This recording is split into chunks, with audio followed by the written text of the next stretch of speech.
adalah ikan yang mempunyai kemampuan berenang sangat cepat. Nah, sehingga kalau dilihat dari properti ataupun kemampuan dari moluska ini akan sangat sulit untuk bisa mendapatkan mangsa, ya. Karena dia bergerak lambat, tetapi yang ditargetkan untuk jadi mangsa adalah ikan yang pergerakannya jauh lebih cepat, jauh lebih gesit, sehingga sangat sulit kemungkinan bagi moluska ini apabila dia harus menangkap ikan. Nah, perkenankan saya untuk menyampaikan ilustrasi. Nah, jadi sama seperti yang kita di 2 topik sebelumnya, saya berusaha menampilkan setiap penjelasan itu dengan membuat ilustrasi. Ilustrasi sekali lagi tetapi informatif dan mudah difahami. Jadi ini gambar dari konus yang sedang dalam proses berburu, ya. Kemudian saya juga menampilkan ilustrasi ikan, ya, yang menjadi target untuk dimangsa atau sebagai prey-nya. Jadi predator yang memburu prey, ya. Nah, kemudian dalam prosesnya bagaimana ikan yang sangat gesit, yang pergerakannya sangat cepat itu bisa ditangkap oleh konus, ya, oleh konus. Nah, ini adalah ilustrasi bagaimana konus kemudian menargetkan ikan, dan salah satu mekanisme yang dimiliki oleh konus cukup istimewa karena dia mempunyai harpun, ya. Nah, jadi dia menembak ikan yang menjadi targetnya, ya, dengan harpun, dan harpun ini ternyata mempunyai kandungan toksin, ya, dan disebut sebagai koktail, ya. Jadi ternyata toksin yang ada pada konus, ya, toksin yang ada pada konus ini mempunyai komposisi yang sangat banyak, bahan kimia yang sangat banyak yang disebut sebagai koktail, ya.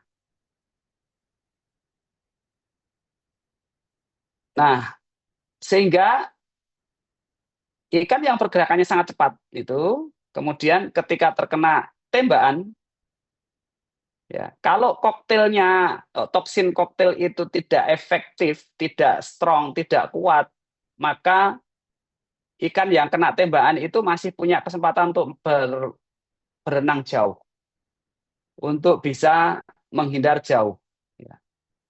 Nah, ini yang menjadi persoalan karena kalau ikan ini kemudian bisa berenang jauh, maka konus ini tidak akan bisa mendapatkan mangsanya yang sudah terlalu jauh. Mungkin nanti akan terbawa arus atau akan dimakan oleh predator lain dan lain sebagainya. Maka satu-satunya strategi adalah begitu dia terkena racunnya, ikan tersebut harus segera paralisis, ya.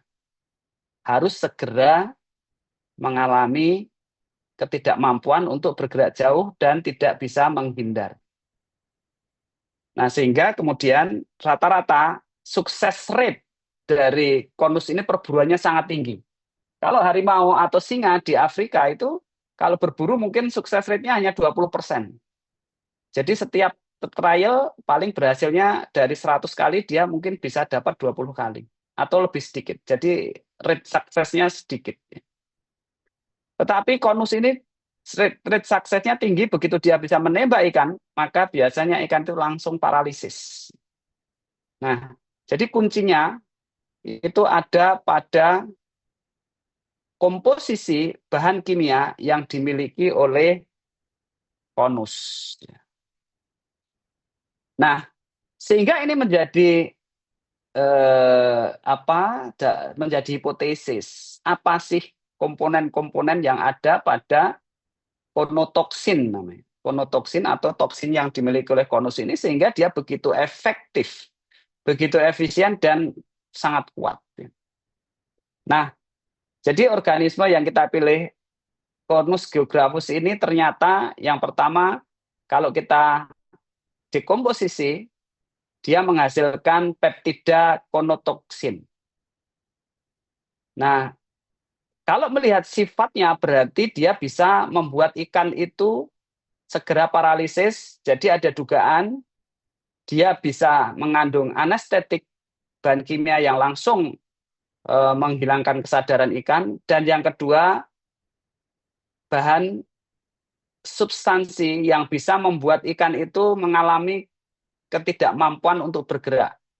Salah satunya adalah ikan itu mengalami hipoglikemia atau kandungan gula darahnya mengalami drop yang sangat cepat, hipoglikemik. Jadi langsung tidak bisa bergerak, ototnya tidak bisa mengalami movement. Nah, dugaannya adalah bahan kimia ini mempunyai sifat seperti insulin yang dihasilkan oleh pankreas manusia. Jadi insulin-like. Ya. Kenapa demikian? Karena begitu ada insulin, maka sel-sel akan mengalami atau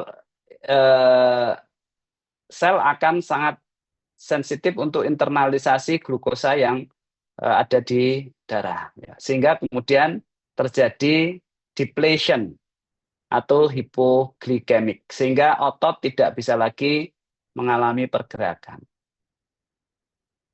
Nah, melihat dari potensi itu, maka kemudian substraksi yang kedua ataupun dekomposisinya kita lanjutkan bahwa ada senyawa kimia yang mempunyai potensi untuk anestesi. Ya. Karena tadi ikannya langsung mengalami tidak sadar atau mengalami paralisis. Nah, potensi bahan kimia itu kalau dia mempunyai kemampuan untuk anestetik, maka ini bisa digunakan atau berpotensi untuk dikembangkan menjadi obat bius, ya. Jadi anestetik. Ya. Selama ini obat anestesi itu menggunakan bahannya opioid, ya. Jadi narkotik atau sejenisnya, dan ini mempunyai resiko konon katanya, ya, itu mempunyai resiko untuk ketergantungan dan juga peningkatan dosis. Ya. Jadi untuk perlakuan selanjutnya dosisnya harus lebih tinggi, kemudian ada resiko untuk ketergantungan. Nah, ternyata konotoksin itu yang dari konus ini bahan kimianya, ya, itu mempunyai potensi untuk anestesis tetapi tidak menimbulkan ketergantungan, tidak menimbulkan peningkatan dosis. Jadi ini sangat ideal untuk digunakan sebagai pengganti anestesia, agen. Nah, namun kalau kita lihat, ya, untuk dekomposisi selanjutnya adalah adanya ancaman. Ya. Kenapa? Karena kalau terjadi eksploitasi pemanfaatan konus secara besar-besaran, maka risiko terjadinya extinction, terjadinya kerusakan, terjadinya perubahan keseimbangan ekosistem ini menjadi sangat besar. Nah, ini adalah threat-nya, ini adalah ancamannya. Nah, sehingga perlu ada penjelasan ini untuk dekomposisi yang kedua, ya. Jadi senyawa apa yang ada pada konus, ya. Nah, ini kemudian kalau kita coba untuk detailkan, di sini ada insulin-like, ada anestetik, dan ada neurological treatment. Ya, jadi ada analgesik, insulin, dan neurological treatment. Saya mencoba membuat ini untuk menarik, ya, untuk menarik perhatian dari siswa. Saya mencoba membuat infografis seperti ini. Ini bisa kita buat dengan software, atau kita bisa bikin dengan Canva misalnya, atau kita bisa bikin bahkan secara sederhana dengan PowerPoint, gambar dan lain sebagainya. Jadi ini Phenom of Conus geographus sebagai contoh. Informasi yang kita tampilkan saya sederhanakan, misalnya extremely potent and complex. Nah, salah satunya adalah potensial untuk drug. Ya. Nah, potensi untuk drug, ya, kalau kita lihat di sini, certain phenom protein are up to 10,000 times more potent than morphine. Jadi secara potensial ini jauh lebih berpotensi dibanding untuk yang berbahan opioid tadi. Kemudian yang kedua, karena fokus pertama tadi pengembangan untuk obat-obat anestetik atau analgesik, dan selanjutnya adalah insulin. Selama ini kita ketahui bahwa produksi insulin dengan bioteknologi memanfaatkan mikroorganisme. Nah, dengan adanya alternatif dari konus ini, maka persoalan-persoalan berkaitan dengan ketersediaan insulin dan lain sebagainya akan lebih berpotensi untuk teratasi, dan sekaligus mungkin ya efektivitas dan efisiensinya juga baik ya. Demikian. Jadi saya mencoba menampilkan 3 style untuk infografis, ya, informasinya hampir sama, tetapi yang satu ini saya coba bikin lebih kompleks untuk bisa ditawarkan sebagai media untuk menarik atau memberikan pemahaman kepada siswa. Jadi kembali ke sini, saya menggunakan ilustrasi ya, untuk menyederhanakan informasi yang ada. Ya. Jadi cukup melihat gambar sebenarnya ini sudah bisa dibuat hipotesis bagaimana proses perburuan yang dilakukan oleh konus, dan kemudian saya membuat infografis. Ini tujuan saya lebih supaya ada unsur akademis semacam poster gitu yang membuat siswa itu terpantik untuk lebih memperhatikan. Jadi kalau ada gambar dengan warna yang menarik dan lain sebagainya, ini lebih biar lebih menarik ya. Nah, kemudian juga stylenya, kalau saya biasa ada yang sederhana seperti ini atau yang agak kompleks yang lebih lengkap. Ya. Hanya saja biasanya poster yang lengkap seperti ini tidak banyak menarik, atraksinya kurang dibanding dengan yang singkat. Meskipun konten itu jauh lebih informatif dan lebih lengkap. Nah, kemudian lanjut, dekomposisi 3, kita membahas tentang manfaatnya. Ya, jadi saya di sini biasanya menampilkan agak lebih detail ya. Ketika kita berbicara manfaat, ini apa-apa potensi yang dimiliki oleh bahan yang ditembakkan atau toksin yang diaplikasikan oleh konus pada ikan. Ya. Jadi ada konotoksin, ya. Kalau kita lihat di sini adalah analgesik non-opioid. Ya. Targetnya apa? Misalnya reseptor saraf. Kemudian konantoksin, ya, ini berpotensial untuk neurologis, gangguan neurologis. Kemudian juga ada koninsulin, alfa konotoksin, dan lain sebagainya. Jadi ini lebih pada list potensi atau manfaat apa yang bisa didapatkan ya, dari uraian atau dari potensi atau dari bahan kimia yang dimiliki oleh organisme yang kita bahas. Kemudian selanjutnya saya ingin juga menyampaikan contoh yang berkaitan, karena ini membahas tentang biodiversitas, keanekaragaman, maka pengalaman saya akan lebih baik kalau kita berbicara tentang bioprospecting itu lebih dari satu contoh. Nah, contoh yang kedua, ini saya mengambil dari horseshoe crab, ya. Jadi orang Jawa menyebutnya mimi mintuno. Ya. Ini merupakan hewan yang banyak sekali terdapat di Indonesia, ya. Dan ini menjadi salah satu favorit dari industri farmasi karena darahnya itu berwarna biru, mengandung kuper, ya, Dan darah itu bisa digunakan untuk mendeteksi apabila ada kontaminasi dari mikroorganisme patogen ya, atau dari bakteri, disebut sebagai LAL. Nah, sehingga di Amerika hewan-hewan ini dimanfaatkan untuk melakukan donor darah ya. Jadi kalau kita melakukan donor darah secara sukarela, maka hewan-hewan ini diminta untuk donor darah secara paksaan ya.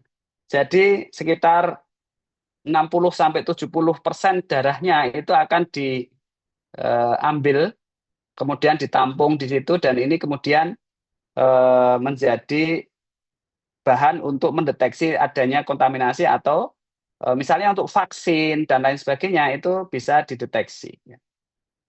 Nah, karena fungsinya yang sangat penting, maka bahan kimia ataupun darah ya, darah dari hewan ini itu harganya sangat mahal ya. Jadi kalau tidak salah itu dalam dolar itu harga 1 galonnya itu bisa sampai 60.000 US dollar. Itu mungkin sekitar 60.000 ya kali 16. Ya. Nah, ini sangat luar biasa. Sehingga kemudian eksploitasi hewan ini menjadi masif. Ya. Kenapa? Karena tadi sekali lagi darahnya bisa nomor 1. Ini saya tampilkan grafik seperti ini ya dengan ilustrasi. Jadi darahnya digunakan untuk uji endotoksin atau biasa disebut sebagai LAL test ya. Ya. Namun ya kita juga biasanya untuk menyampaikan karena bioprospecting itu di samping untuk kemanfaatan ekonominya yang tadi disampaikan bahwa 1 galon itu harganya sampai 60.000 US dollar, artinya kemanfaatan ekonominya sangat tinggi. Namun apabila ya yang kedua adalah ancamannya. Ya. Kemanfaatan yang sangat tinggi akan membawa pada terjadinya eksploitasi yang masif.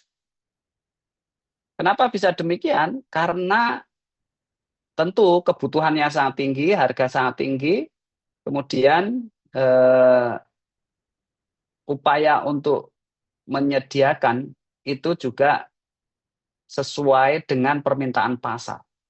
Sehingga bisa kita prediksikan akan terjadi atau sudah terjadi proses eksploitasi yang melebihi kapasitas yang ada. Nah, jadi ancaman yang ada adalah over harvesting. Pokoknya diambil sebanyak-banyaknya, diambil darahnya, ya, demikian. Ya. Nah, kemudian ancaman selanjutnya yang kedua adalah gangguan, tentu gangguan bagi individu horseshoe-crabs, individu hewan ini, dan sekaligus gangguan reproduksi. Kenapa? Karena kalau dia diambil untuk didonorkan darahnya, maka tentu ini akan mengganggu siklus yang mungkin berpengaruh pada reproduksinya secara biologi.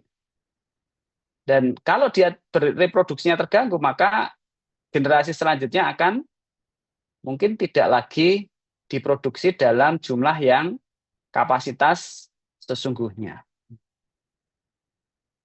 Dan banyak lagi sebenarnya persoalan yang berkaitan dengan ancaman atau potensi terjadinya gangguan terhadap organisme ini. Nah, yang ketiga, ya, pemecahan yang ketiga adalah solusi seperti apa. Nah, salah satunya adalah nanti ada mungkin perkembangan ilmu berkaitan dengan rekayasa genetika. Apakah nanti menjadi GMO, genetically modified organism, atau ada rekayasa sintesis alternatif yang menggantikan LAL. Nah, sekali lagi seperti yang sudah saya tampilkan, maka saya biasa membuat skema ya untuk mempermudah bagaimana ini bisa difahami oleh siswa. Ya. Menyederhanakan informasi yang rumit ya, atau menyederhanakan informasi yang kompleks untuk bisa difahami. Nah, jangan kebalik bahwa kita merumitkan materi yang sederhana supaya kelihatan bahwa kita menguasai topik. Jadi harus dibalik ya. Jadi menyederhanakan material yang kompleks supaya mudah difahami. Ya. Jadi semakin expert kita itu semakin kita bisa menyederhanakan materi-materi yang kompleks itu menjadi sesuatu yang sederhana dan mudah difahami. Jadi sekali lagi menyederhanakan informasi. Nah, jadi ilustrasi ini cukup saya buat dengan PowerPoint, ya, menggambarkan bagaimana horseshoe crab. Ya, kemudian ini akan dieksploitasi atau ditangkap. Ya. Jadi, nah dijaring, ya, ditangkap dan penangkapannya masif. Ya. Nah, setelah ditangkap ini dibersihkan, dimandikan, supaya tidak ada kontaminasi, dibawa ke laboratorium, dan kemudian ini akan dilakukan proses donor darahnya. Jadi, nah sekitar sampai mungkin 60% volume dari darah itu akan diambil untuk kemudian ditampung dan diproses tadi untuk mendeteksi salah satunya endotoksin. Ya. Nah, setelah diambil darahnya, ya, ini kemudian selanjutnya dikembalikan ke lokasi. Kemana? Ke habitatnya, yaitu di laut. Namun, ya, ini menurut beberapa environmentalis, konservasionis dan lain sebagainya, ini pengembalian ini tidak menjamin bahwa hewan yang sudah diambil darahnya tadi bisa pulih dan survive. Ya. Dan sampai saat ini tidak ada data berapa persen dari yang dikembalikan itu yang bisa bertahan dan kemudian melanjutkan proses kehidupannya, melanjutkan reproduksinya, siklus reproduksinya, ya, dan kemudian mempunyai generasi yang selanjutnya. Tidak ada atau belum ada data. Sehingga ini betul-betul menjadi tantangan bahwa bagaimana tadi yang disebut sebagai bioprospecting-nya itu bisa menjamin juga konservasi. Begitu. Nah, proses selanjutnya adalah berkaitan dengan distribusi. Ya. Jadi distribusi ini merupakan dekomposisi informasi distribusi. Ya. Ini merupakan dekomposisi ketiga. Ya.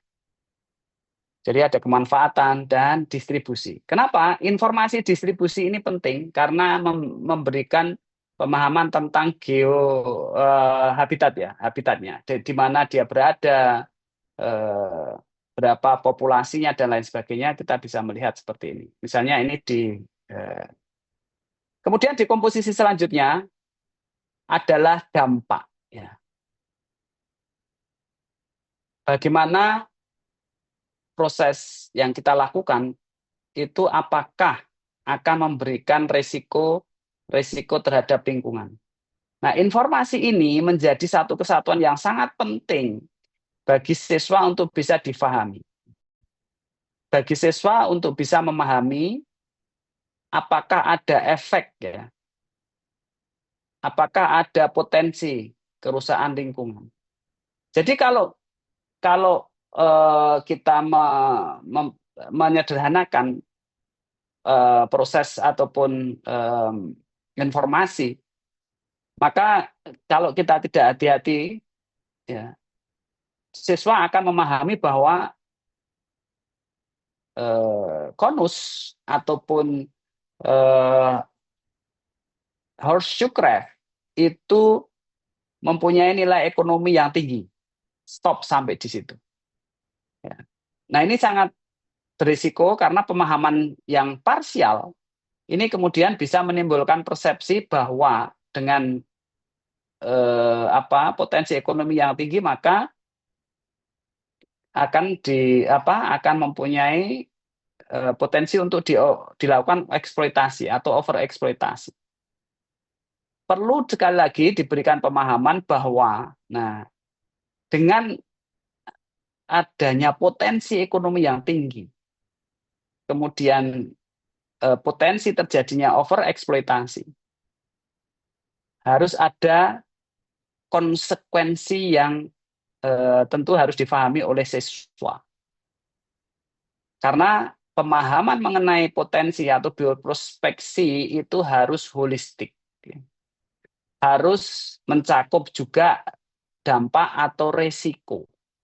Sehingga nantinya pilihan-pilihan yang akan implementasi yang akan dilakukan sudah sifatnya komprehensif. Tentu akan mempertimbangkan dampak kerusakan lingkungan. Sehingga ada regulasi atau ada pengaturan berapa yang boleh diambil dari bagian dari populasi itu. Kapan diambilnya? Dalam berapa periode waktu boleh dilakukan penangkapan? Setelah berapa lama diperkirakan sudah mengalami recovery?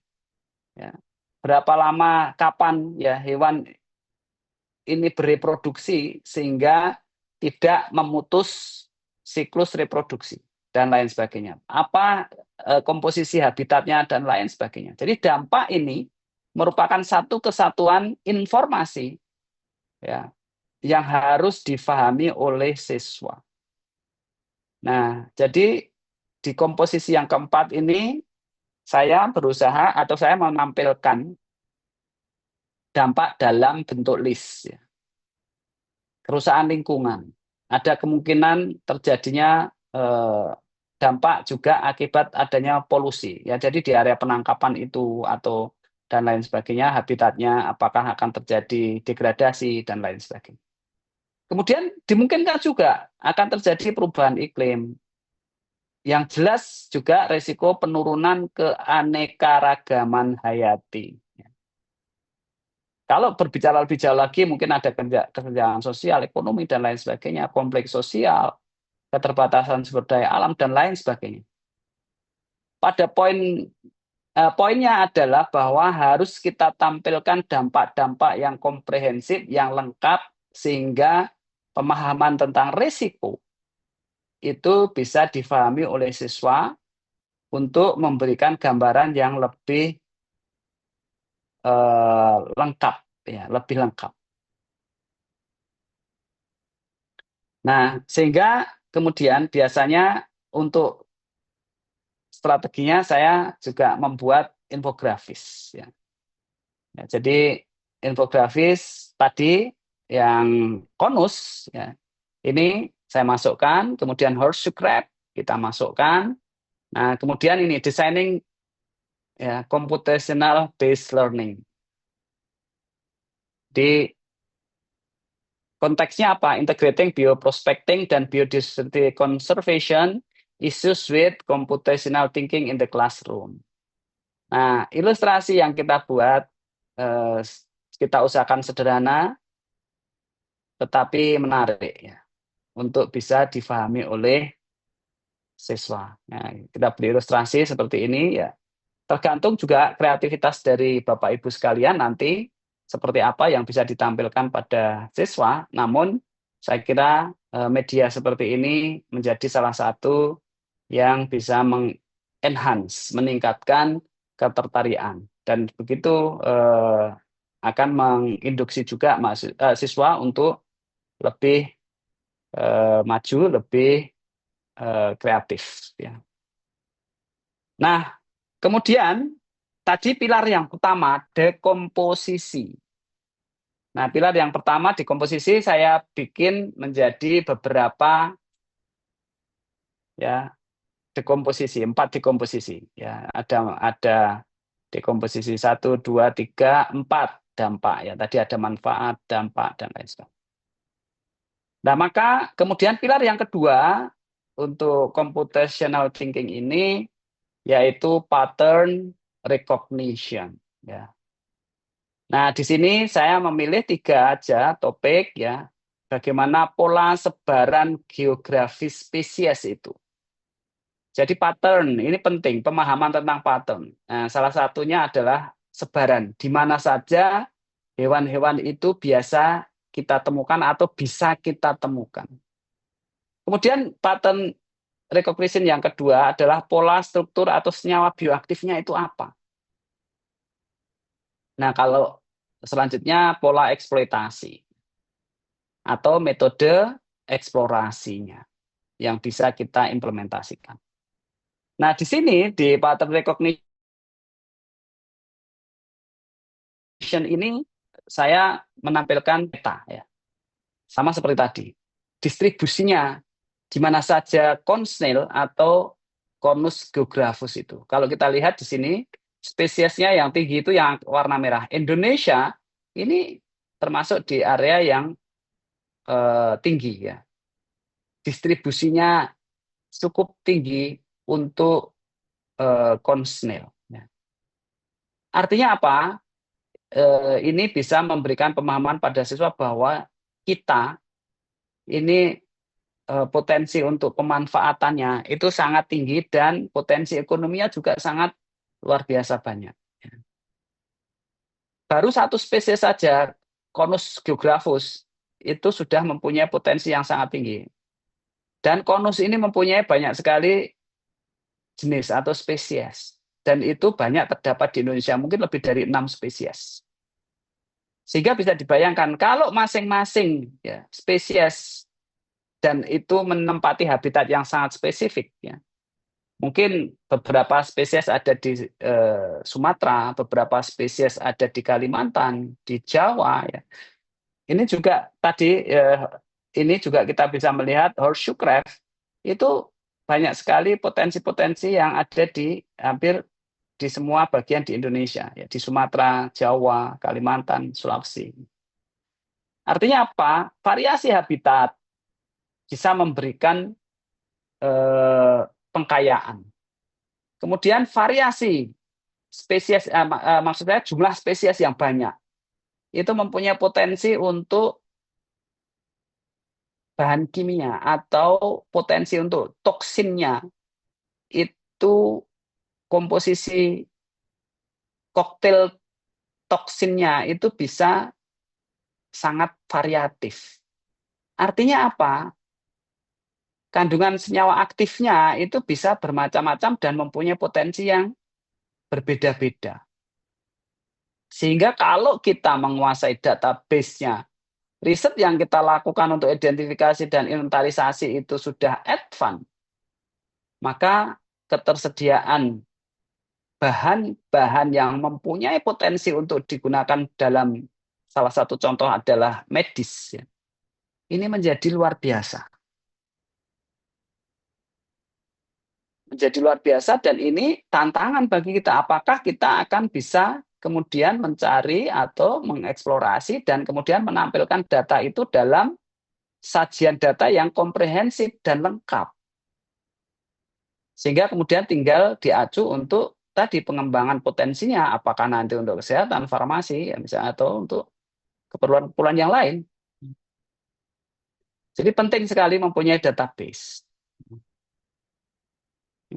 Dan salah satu yang faktor yang penting adalah tadi distribution, di mana ya lokasinya, apakah spesifik di lokasi tertentu, dan ini membawa pada pemahaman di lokasi tertentu itu pasti ada potensi alam tertentu, apakah khusus di Sulawesi ke jenis spesies apa, dan lain sebagainya. Nah inilah pilar yang kedua berkaitan dengan pattern ya recognition. Jadi sebaran geografis spesies, di mana dia berada, kemelimpahannya, kemudian di situ ada berapa spesies, apakah family tree atau apa, kekerabatannya dekat, apa jauh dan lain sebagainya. Dan sekali lagi, database kita masih sangat sedikit.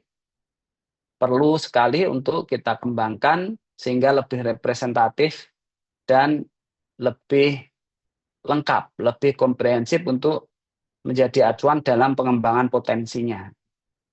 Dan tentu kemudian ini juga sangat penting untuk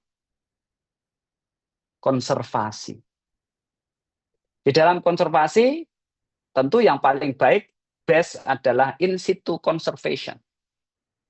Nah, jadi di dalam bioprospecting, sekali lagi, faktor konservasi sangat penting, sehingga kemudian keberlanjutan untuk mendapatkan nilai ekonominya itu selalu bisa kita jaga.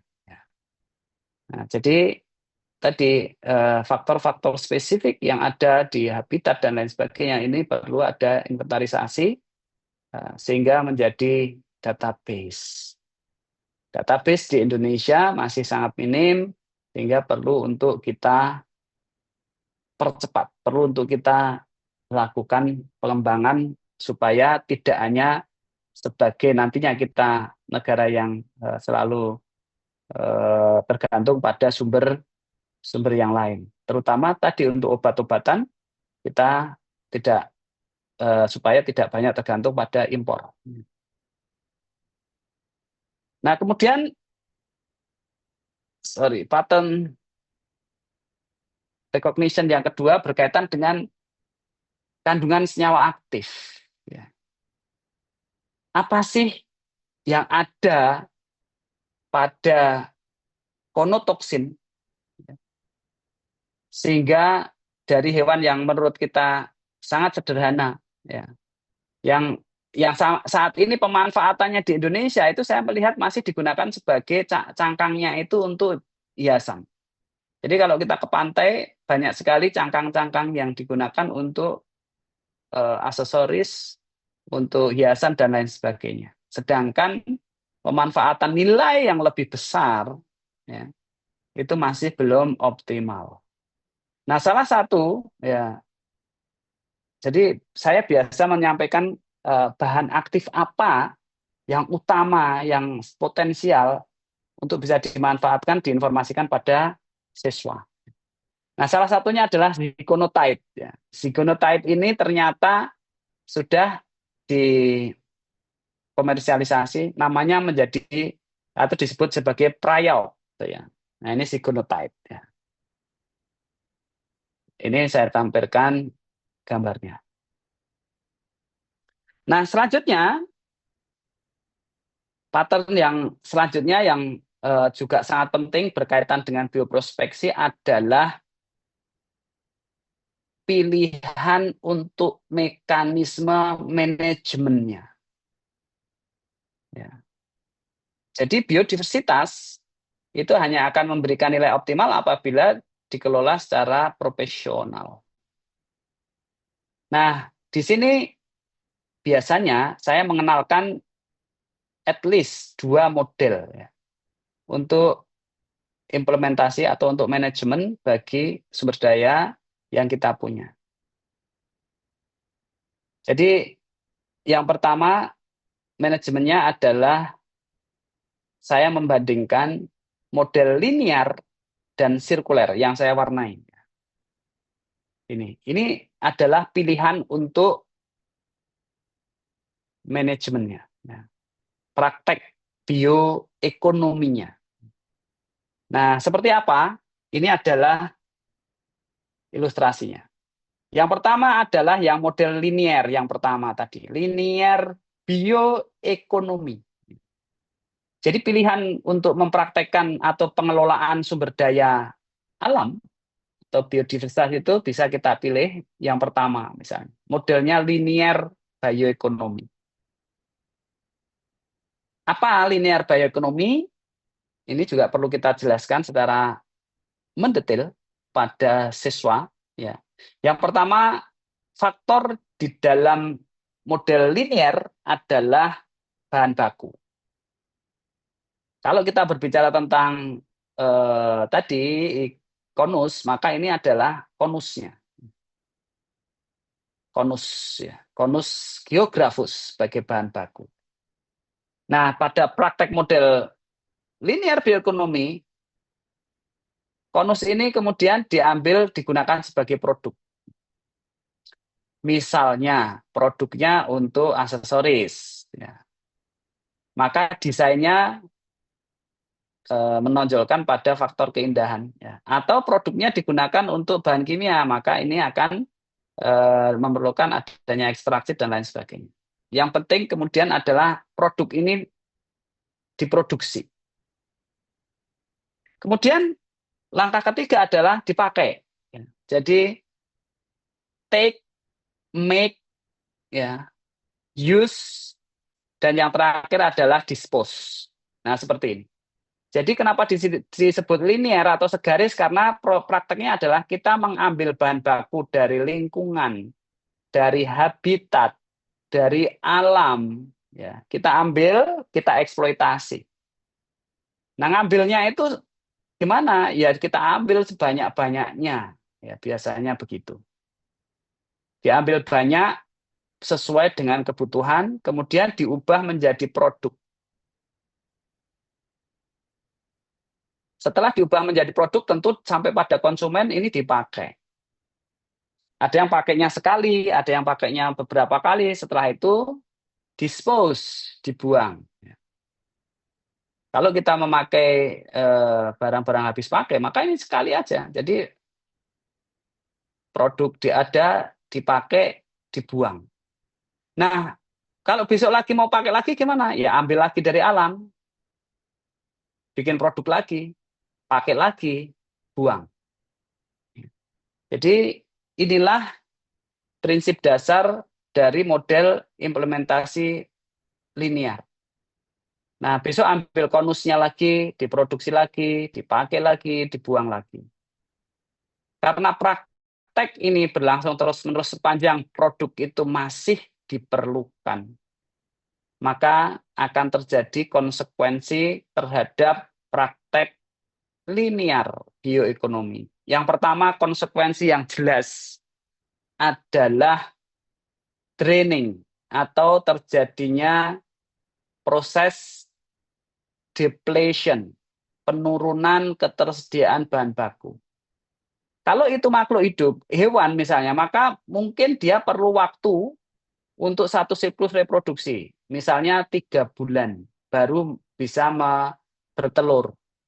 Atau baru bisa menghasilkan keturunannya lagi, dan keturunan itu perlu 3 bulan lagi untuk bisa bertelur lagi. Nah, namun kebutuhan kita tidak setiap 3 bulan, mungkin setiap 1 bulan, maka 1 bulan harus eksploitasi. Bikin produk lagi, dipakai, dibuang. Maka konsekuensinya akan terjadi percepatan depletion, percepatan pengurangan itu 3 kali lipat. Karena dia bisa produksi 3 bulan sekali, kita menggunakannya 1 bulan sekali. Konsekuensinya nanti ya akan terjadi extinction, terjadi kehilangan ya, karena kita produksi. Nah, konsekuensi selanjutnya juga ada apa? Karena begitu selesai kita dispose, kita buang, maka sampah ya, ini akan menumpuk. Ya. Jadi ada konsekuensi penurunan bahan baku dan ada konsekuensi penumpuan material sisa atau sampah. Nah, sehingga ini predicted atau bisa diprediksi bahwa nantinya akan terjadi kehabisan potensi keanekaragaman hayati. Bagaimana yang berkaitan dengan model kedua? Nah, jadi ketika kita versuskan model seperti ini, maka akan ada pilihan dan gambaran yang komprehensif oleh siswa berkaitan dengan sistem yang nantinya bisa dipilih. Yang kedua adalah model sirkuler, dan ini ada transisi. Jadi transisi sirkuler ekonomi. Kembali bahan baku itu diperlukan dan diinputkan, digunakan. Ya, jadi kemudian ada tambahan. Nah, kalau kita lihat di sini adalah desain. Jadi bahan baku, desain untuk produk. Di atas juga ada desain produk, tetapi ini lebih pada tadi sekali pakai, disposable dan lain sebagainya. Nah, kemudian kemudian produk ya. Sama seperti di linear, di sini sirkuler ini produk ini dipakai, ya, penggunaan, pemakaian, pakai. Setelah itu dispose, betul. Nah, dispose dibuang. Ini pada tahap awal transisi masih seperti ini. Namun di dalam model circular economy ada satu tambahan langkah atau menghubungkan tambahan proses yaitu desain yang lebih advance. Apa keistimewaan desain di sini? Yaitu bahwa ketika bahan baku itu akan diubah menjadi produk sama seperti pada model linear, tetapi di sini kekuatannya ada pada desain yaitu bahwa produk yang didesain di sini adalah sekaligus sudah memperhitungkan ketika produk itu akan dibuang, dispose. Jadi desain di sini memberi kekuatan bahwa begitu dia selesai dipakai, ini bisa digunakan kembali dalam proses recycle. Jadi desain untuk digunakan sekaligus mendesain bagaimana nanti proses recycle-nya.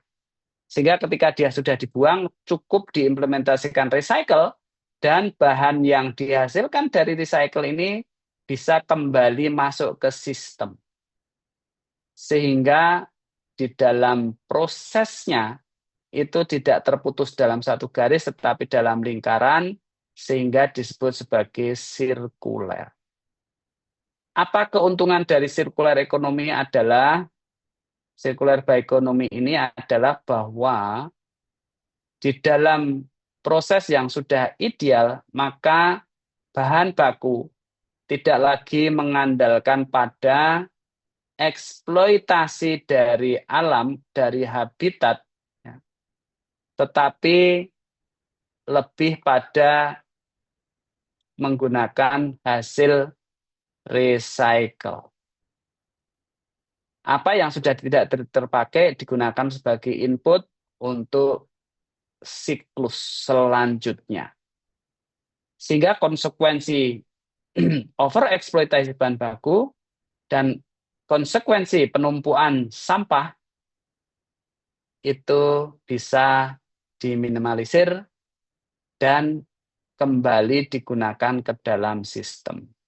Tentu ini memerlukan advancement. Salah satunya adalah kualitas sumber daya manusia yang advance. Beberapa negara maju, desain ini sudah sangat advance sehingga sudah mempertimbangkan bahwa dia akan masuk dalam satu siklus selanjutnya, yaitu circular bioeconomy. Selanjutnya, karena ada 4 pilar, maka pilar yang ketiga adalah abstraction. Jadi ini adalah bagaimana kita mulai menyusun potongan-potongan yang tadi kita sederhanakan di depan, ya, mulai dari konus, ya, kemudian senyawanya apa dan lain sebagainya. Jadi organisme dimodelkan atau dihubungkan, organisme, senyawanya apa, manfaatnya apa, ancamannya apa, solusinya bagaimana. Nah, secara sederhana saya contohkan konus, kemudian senyawanya zigonotype, manfaatnya untuk anestesi atau untuk insulin misalnya, atau bisa untuk yang lain lagi dan lain sebagainya, ya. Nah, kemudian ancamannya apa? Overeksploitasi. Solusinya apa? Ya, regulasi. Tadi pilihan apakah linear ekonomi atau circular ekonomi. Karena komprehensif informasinya sudah dikuasai, maka ini tentu pilihannya adalah pilihan terbaik. Regulasi apa yang bisa diimplementasikan supaya nilai ekonomi yang ada itu termanfaatkan dan teroptimalisasi, namun sekaligus konservasinya terjamin. abstraksi. Waktu saya kelihatannya tinggal sekitar 2 menit, saya lanjutkan. Nah, pilar yang keempat adalah algoritma desain. Jadi langkah bioprospeksi itu apa toh? Bagaimana bioprospeksi itu bisa kita implementasikan atau bisa kita praktekkan? Desainnya seperti apa? Ya, jadi ada identifikasi, ya, apa yang dilakukan, kemudian ekstraksi, pengujiannya, pemanfaatannya. Sebagai contoh tadi, Prayot atau Sigonotype, identifikasinya, dia mempunyai struktur kimia apa, dan lain sebagainya. Fungsinya apa, targetnya apa, kemudian ekstraksi. Kita mendapatkan bahannya. Kita uji, apakah betul hipotesis yang kita ambil, dan kemudian pemanfaatan. Nah, berkaitan dengan bioprospeksi tidak bisa lepas dari konservasi. Nah, perlu ada misalnya desainnya apa, edukasi, regulasi, rekayasa, monitoring, dan lain sebagainya.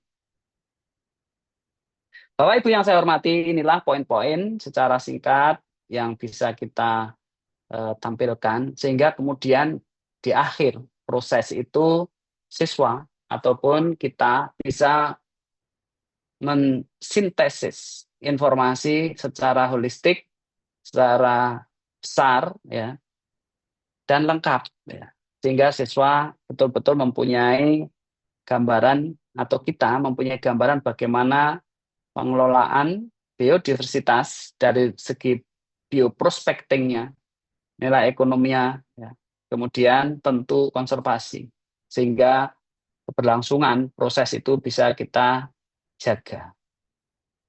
Contoh untuk memperkuat informasi yang kita diseminasikan pada siswa, kita bisa membuat desain aktivitas siswa di kelas. Yang pertama dan paling mudah adalah studi kasus, ya, diskusi studi kasus.